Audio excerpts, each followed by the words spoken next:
So yun, Sunday, July 26, 2026, Charity Rice for Acos, palapit lang. Alfonso Cavite, hosted by PRG. So yung kanilang beneficiary dito is dalawa nga ba, parang dalawa or basta. No, yung lalaki, parang mayroon daw siyang CKD or kidney chronic. So, hindi ko na masyado inaalam yung ganyan kasi naawa ko eh. So ngayon, samahan nyo kami sa aming gagawing Charity Rice for Acos dito lang sa may Alfonso Cavite. So shout out sa lahat ng nakasama and mabuhay kayo and kita-kits po tayo ulit next Sunday. Let's go!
Saan lalabas pa ba yan?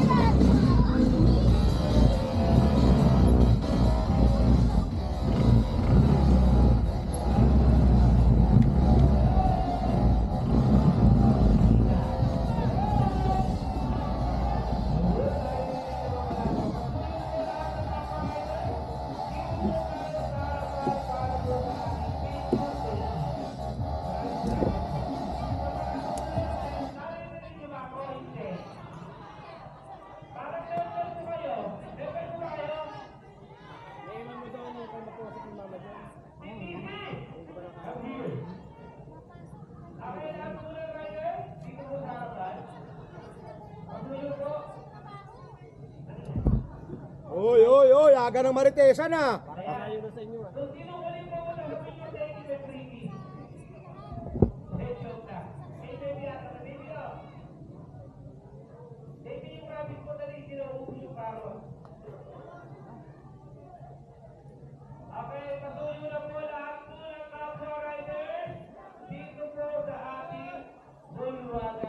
Man o malaki, pag ito'y pinagsama-sama, ito'y magiging malaki tulong para sa ating beneficiary. Tulong nyo, dugsong ng buhay ng ating beneficiary. So, pasuyo na po sa ating pila. Pa-adjust po dito. Sige po, adjust na po tayo dyan. Angat na po. Para po ang iba po ay makapila na. Nahuli tayo. Sige po, adjust po. Ang CTC po, sa huli ha, mag-ipon-ipon na po kayo sa huli ha, CTC. Mind test. Okay ka na dyan, negro. Hindi na matilim. Hindi na matilim. Tinatamaan, oh. Ay, kaya pala against the light.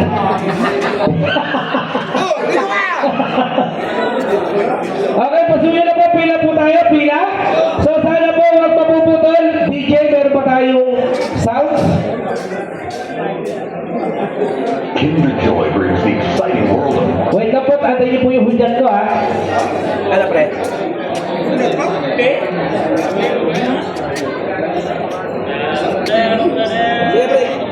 Sige, pre. Ikaw lang muna. Gusto ko sa mix.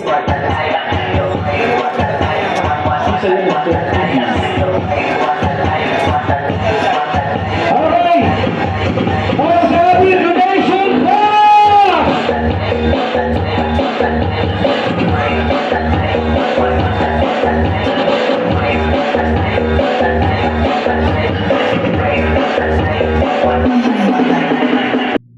So ito na yan, no? Pipila ka dyan, maghuhulog ka. Walang ano yan, walang alaga kung magkano lang yung ibigay mo. Yun yung pinaka-donation mo. So yun yung kagandahan nito talaga is bukal sa kalooban mo yung paghulog dyan sa donation box o dyan sa box na yan. So sabi ko nga, yung charity rides for a cause natin na ginagawa every Sunday is hindi malakihan, barya-barya lang. No, at least sa dami namin dyan, tingnan nyo, sa dami ng naghulog na yan, pag naipon yan, sobrang laking tulong talaga para sa beneficiary. Or, alam nyo, sabihin na natin malaking tulong, pero hindi sapat para doon sa pangangailangan ng mga beneficiary. Pero, kahit pa paano, nakakabawas tayo doon sa kanilang pangailangan araw-araw, lalo na sa mga gamutan nila, no? So karamihan talaga kidney chronic disease, yung dialysis nila is sobrang mahal talaga niyan, no? So pag minalas-malas ka pa, pag wala kang PhilHealth, talagang magbabayad ka talaga. So meron niya akong kapitbahay, late ko na nalaman na meron din palang kidney chronic disease, babae. So natanong ko siya, ganto ganyan, napakahirap daw, mahal ng pa-dialysis sa PGH pa. So kaya sabi ko, hayaan mo lang at baka may awa si Lord, matulungan din kita mapag-host din ng charity. So, magiging beneficiary ka. Pero hindi naman ganun kalaki, at least kahit papaano, sabi ko sa kanya, makatulong ako. So, ito yung talaga yung, alam mo yung ganito, napakadami ng riders ngayon na nahumaling sa ganito kasi imagine mo, nakapag-rides ka na, nakapag-charity ka pa. Ako, saan na ako nakakarating, talagang nakakatuwa naman talaga eh. Saka dami mong mamit na mga riding group, solo rider, couple rider, lahat. Napakadami mong mamimit. So, kaya nawili ako sa ganito. Although, nakadepende pa rin naman talaga tayo sa layo. Pag sobrang layo naman, din na talaga kaya. So, may Gcash naman eh. Shout out Team Low Profile 13. Mabuhay kayo. So, thank you very much. Domina Clark, Talapoca, and Monkey Woman, and also Filipino American Association of Bay Country. No? So, yun lang. Kita-kits tayo next Sunday. Maraming salamat po. And sa walang sawang pagsuporta. So, ride safe everyone. Kita-kits next Sunday.